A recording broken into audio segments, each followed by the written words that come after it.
Hi, it's Katrina. From millions of dollars in lost treasure to preserving historic technology, here are 8 of the most incredible shipwrecks.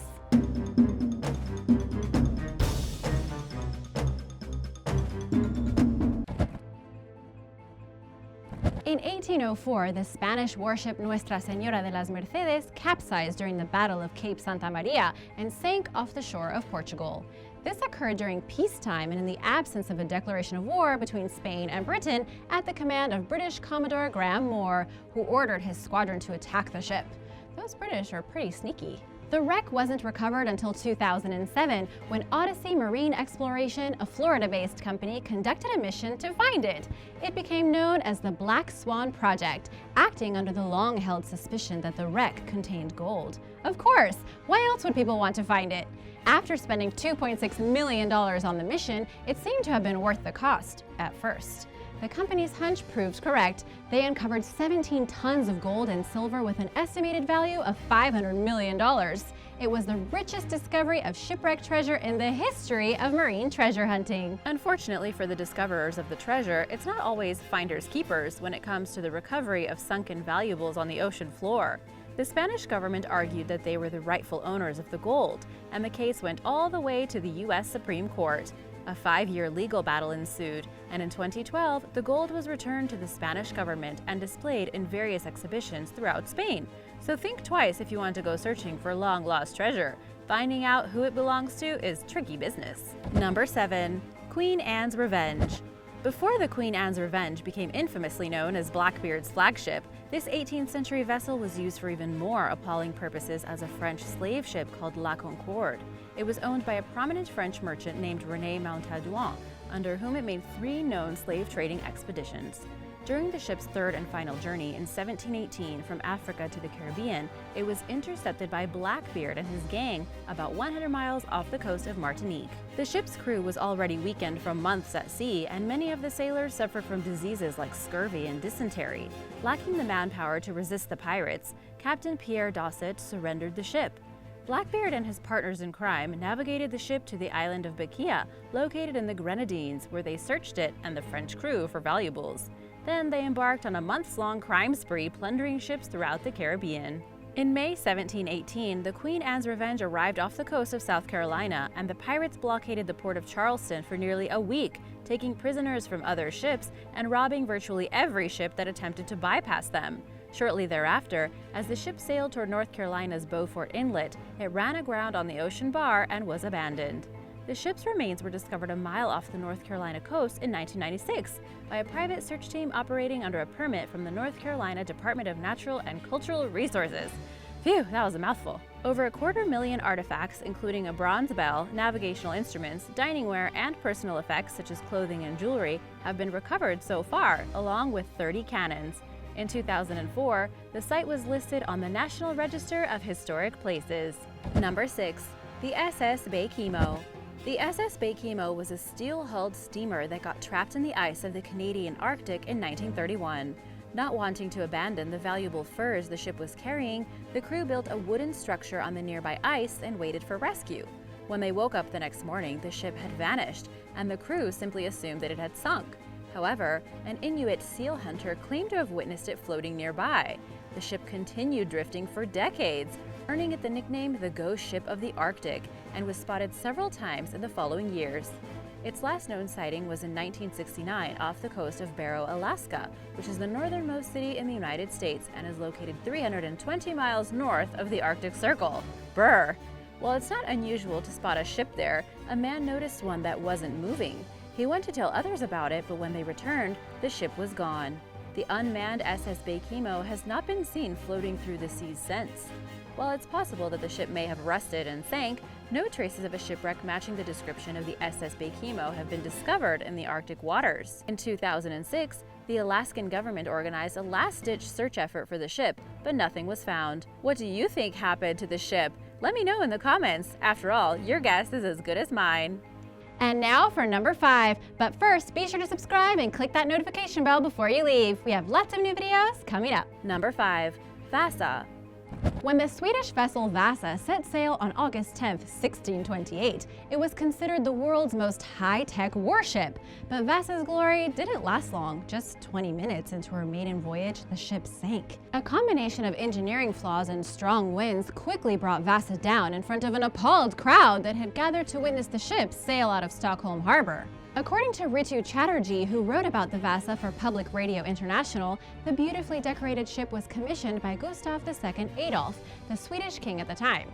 The vessel was covered in wooden carvings that told stories about Swedish royalty and featured 64 bronze cannons. As the ship went down, the king watched in horror. Subsequent investigations led to several theories about what caused Vasa to sink. For one, the king rushed the building process. Moreover, the ship had been designed by someone with no experience designing well-armed ships, and its gun deck was far too heavy. The ship, along with thousands of artifacts, was raised by the Swedish government in 1961.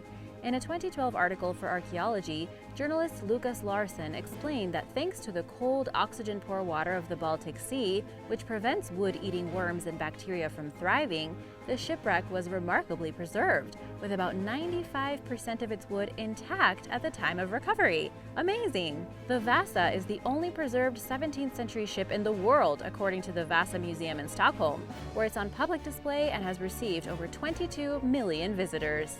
Number 4. Andrea Gail. The Andrea Gail was a 72-foot-long private fishing vessel whose fate inspired a 1997 book and 2000 hit movie entitled, you know it, The Perfect Storm.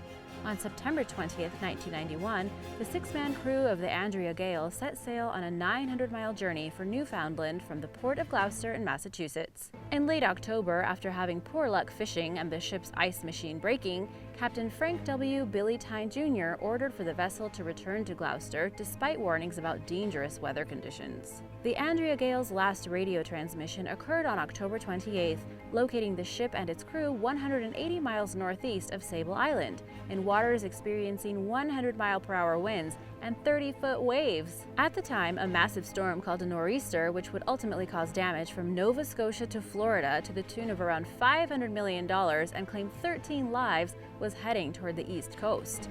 The Andrea Gail was caught smack dab in its path. Tyne's final recorded words in a radio exchange with Linda Greenlaw, the captain of a ship owned by the same company, were, "She's coming on, boys, and she's coming on strong." Robert Brown, the boat's owner, became nervous after not hearing from the crew for 3 days. There had been no distress call or signs of what happened to the vessel, and the Canadian and U.S. Coast Guards embarked on a joint air and sea search.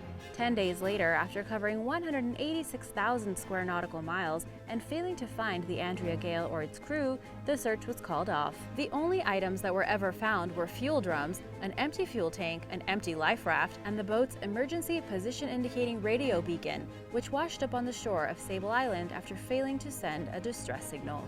Number 3. Sweepstakes. The Sweepstakes is known as one of the world's most beautiful and best preserved shipwrecks. Built in Burlington, Ontario in 1867, the 119-foot-long schooner's short life on the water came to an end in 1885 when her hull was damaged while hauling coal near Cove Island. After the boat was towed to Big Tub Harbor for repairs, it was deemed impractical to try saving it. The Sweepstakes was stripped of valuables and simply left to sink. Today, the boat sits under just 20 feet of clear water and has become a popular tourist destination due to its accessibility. Despite being in remarkably good condition, the Sweepstakes is deteriorating and will continue to do so. Parks Canada has installed metal bars to reinforce the hull and deck, and the wreck is surrounded by a wire fence to prevent divers from disturbing it. Number 2. The Mary Rose. The Mary Rose was a Tudor warship commissioned by Henry VIII himself in 1510 as part of his efforts to establish a standing navy. It served in wars against France, Brittany, and Scotland after being launched in 1511 and remained in service for 34 years. Not too shabby. On July 19, 1545, the Mary Rose saw her last action while leading the attack on the galleys of a French invasion fleet. The ship sank in the straits north of the Isle of Wight, known as the Solent. In 1971, the shipwreck was rediscovered. As part of one of the most complex and costly maritime recovery projects in known history, the remains of the Mary Rose were raised on October 11, 1982, by the Mary Rose Trust. Over 26,000 artifacts of immeasurable value have been recovered, including weapons, naval equipment, and sailing supplies. And the remains of about half of the crew members have also been found. Bone analysis of the human remains revealed that the sailors suffered from conditions such as arthritis, scurvy, and rickets. The Mary Rose and her contents serve as a Tudor-era time capsule and mark a major milestone in the field of maritime archaeology. The remains of the hull are on display at the Portsmouth Historic Dockyard, and an extensive collection of the ship's artifacts are exhibited at the Mary Rose Museum in Portsmouth, UK. Number 1. The RMS Republic. Built in 1903, the Republic was an RMS, a Royal Mail ship, that was authorized to carry British and American mail. The ship was originally built for the service on the Dominion Line, but became the property of the White Star Line shortly after its maiden voyage. At 570 feet long and weighing 16,000 tons, it was one of the most cosmopolitan passenger vessels at the time. Because of the amount of wealthy passengers it carried, the RMS Republic earned the nickname the Millionaire's Ship. In the early morning hours of January 23, 1909, the RMS Republic collided with a steamship, the SS Florida, off the coast of Nantucket. The surviving passengers were transferred to the less damaged SS Florida. Only 6 lives were lost, thanks at least partially to the efficient evacuation process, which was later praised. The RMS Republic finally went down at 8:40 p.m. the next day. Since the sinking, rumors of vast treasure aboard the ship have circulated among treasure hunters and shipwreck enthusiasts alike. Estimates of the ship's treasure range from $250,000 to $3 million at the time of the sinking. Today, the goods could be worth up to $1 billion, with a B. The wreck was located in 1981 by a team led by Martin Bayerl of Martha's Vineyard. In 1987, Bayerl raised $2.5 million from investors to further explore the wreck in hopes of finding its alleged treasure. A Massachusetts court affirmed in 2011 that Bayerl and his son, Grant, possess exclusive rights to the wreck and its contents. However, the treasure has yet to be found. That's all for today. Would you like to learn more about incredible shipwrecks? Let me know in the comments below, and don't forget to subscribe to Origins Explained. See you next time. Bye!